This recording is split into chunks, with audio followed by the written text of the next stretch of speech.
Guys, ഞങ്ങളിപ്പോ Empuraan 2 movie കണ്ടിട്ട് ഇറങ്ങി വരാട്ടോ.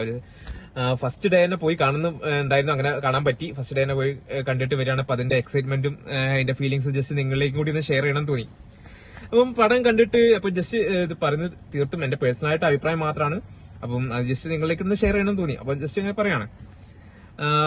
എല്ലാരും പോലെ ലൂസിഫർ കണ്ടിട്ട് അതിന്റെ മേക്കിങ്ങും രാജുവേട്ടന്റെ ഡയറക്ഷനും ലാലേട്ടന്റെ പെർഫോമൻസ് എല്ലാം കണ്ടിട്ട് നമ്മൾ അത്ര ഇഷ്ടപ്പെട്ടാണ് നമ്മൾ കട്ട വെയിറ്റിംഗ് ആയിരുന്നു എമ്പുരാന്. അങ്ങനെ എമ്പുരാൻ 27 റിലീസായി. ഇന്ന് ഫസ്റ്റ് ഡേ തന്നെ പോയി കാണാൻ പറ്റി. അപ്പം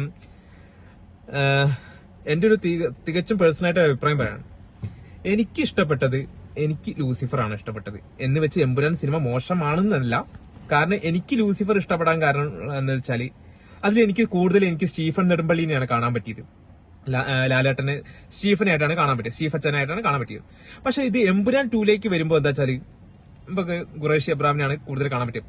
ഒബിയസ്ലി കഥ അങ്ങനെ വരുള്ളൂ. പക്ഷെ എനിക്ക് ലൂസിഫർ കാണുമ്പോൾ കിട്ടിയ നമ്മുടെ സ്റ്റീഫ് അച്ഛനെ കാണുമ്പോൾ കിട്ടിയ ഡയലോഗ്സ്, പുള്ളിക്കാരന്റെ ഡയലോഗ്സ് ഡെലിവറി കാര്യങ്ങളൊക്കെ ഉണ്ടല്ലോ, നമുക്കറിയാം. നിന്റെ തന്തയല്ല എന്റെ തന്ത, പിന്നെ കർഷകനല്ല മേഡം കള പറിക്കാൻ പോയല്ലോ, അങ്ങനത്തെ കുറെ സാധനങ്ങളൊക്കെ ഉണ്ടല്ലോ. അതൊക്കെ പറഞ്ഞാല് പിള്ളേരും എല്ലാവരും ഇപ്പോഴും ഓർത്തുക്കുന്ന സാധനങ്ങളാണ്. പടം കാണുമ്പോൾ ഇപ്പോഴും പറയുന്ന ഡയലോഗുകളാണ്. ഈ പടം എമ്പുരാൻ 2 കണ്ടപ്പോൾ അതിന് കിടപടിക്കുന്ന ഡയലോഗ്സ് കാര്യങ്ങളൊന്നും എമ്പുരാൻ 2 ഇല്ല. ഒന്നാമത്തത്. പിന്നെ കൂടുതലായിട്ട് ഖുറേഷി അബ്രാമിനെയാണ് കാണാൻ പറ്റിയത്. ലാലേട്ടനെ, സ്റ്റീഫ് അച്ഛനെ മുണ്ട് മടക്കി കിടന്ന രംഗമൊക്കെ എമ്പുരാൻ 2 കുറവാണ്. പുള്ളിക്കാരനെ അധികം പുറം രാജ്യങ്ങളിലായിരുന്നു ഉണ്ടായിരുന്നത്. എമ്പുരാൻ 2 ആകുമ്പോൾ പുറം രാജ്യങ്ങളിലാണല്ലോ ഉള്ളത്. അപ്പം ആ കാണുന്ന ഫീലിംഗ്, ഒരു രോമാഞ്ചിഫിക്കേഷൻ എന്തുകൊണ്ടോ എങ്ങനെയോ എന്തോന്ന് അറിയില്ല, എമ്പുരാൻ 2 കിട്ടിയിട്ടില്ല. പിന്നെ പടം ഒന്നും പറയാനില്ല. രാജുവേട്ട അടിപൊളി മേക്കിംഗ്, ഒരു ഹോളിവുഡ് ലെവലിൽ തന്നെ മേക്ക് ചെയ്തിട്ടുണ്ട്. ഡയറക്ഷൻ ഒന്നും പറയാനില്ല. എല്ലാം കൊണ്ടും അടിപൊളിയായിട്ട് പുള്ളിക്കാരൻ ചെയ്ത് വെച്ചിട്ടുണ്ട്.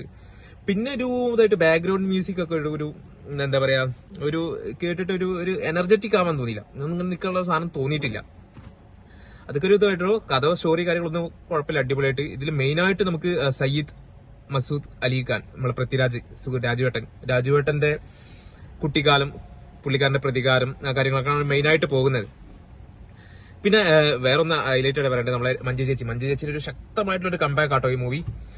അടിപൊളിയായിട്ട് പുള്ളിക്കാരി അതിന്റെ റോളും കാര്യങ്ങളൊക്കെ അടിപൊളിയായിട്ട് ചെയ്തിട്ടുണ്ട്. ഇതുവരെയുള്ള പുള്ളിക്കാരിയുടെ പെർഫോമൻസ് വെച്ച് നോക്കുമ്പോൾ ഏറ്റവും ഹൈലൈറ്റ് ആയിട്ട് പറയുന്നത് നല്ലൊരു പൊന്തൂലായിരിക്കും പുള്ളിക്കാരിക്ക് ഈ സിനിമ. എനിക്ക് കമ്പയർ ടു ലൂസിഫർ ആണ് ബെറ്റർ. കാരണം എന്ന് വെച്ചാൽ എനിക്കതിൽ സ്റ്റീഫ് അച്ഛനെ കൂടുതൽ കാണാൻ പറ്റി, ഇതിൽ ഖുറേഷി അബ്രാമിനെ കാണാൻ പറ്റി. അതുകൊണ്ടുള്ള ഒരു പടം കണ്ടിട്ട് ഒരു നല്ലൊരു ബിരിയാണി കഴിച്ചിട്ട് ഒരു സംതൃപ്തി ആവാത്ത അവസ്ഥയുള്ളൂ, അങ്ങനത്തെ ഒരു ഫീലിംഗ് ഉള്ളൂ. പടം ഒന്നും പറയാല്ല, ഒരു രക്ഷയില്ല. ഇനി പുതിയത് L3 വരുന്നുണ്ട്. നമുക്ക് L3യിലേക്ക് സ്റ്റീഫൻ ആരാണെന്ന് എങ്ങനെയാണെന്നൊക്കെ നമുക്ക് L3യിലേക്കാണ് നമുക്ക് കാണാൻ പറ്റുക. പടം കണ്ടിട്ടൊന്നും രക്ഷയൊന്നുമില്ല. പോയി എന്തായാലും എല്ലാവരും പടം കാണുക, അടിപൊളി. എന്തായാലും പോയി കാണുക, ആസ്വദിക്കേണ്ട പടം തന്നെയാണ്. മികച്ചൊരു അനുഭവമായിരിക്കും ഉണ്ടാകുക. കമ്പയർ ടു ലൂസിഫർ എന്റെ പേഴ്സണൽ അഭിപ്രായമാണ്, എനിക്ക് ലൂസിഫർ ആണ് ബെറ്റർ. എപ്പോഴും ഞാൻ പറയുന്നത് സ്റ്റീഫ് അച്ചായനെ കൂടുതൽ കണ്ടോണ്ട് മാത്രം. Okay, by.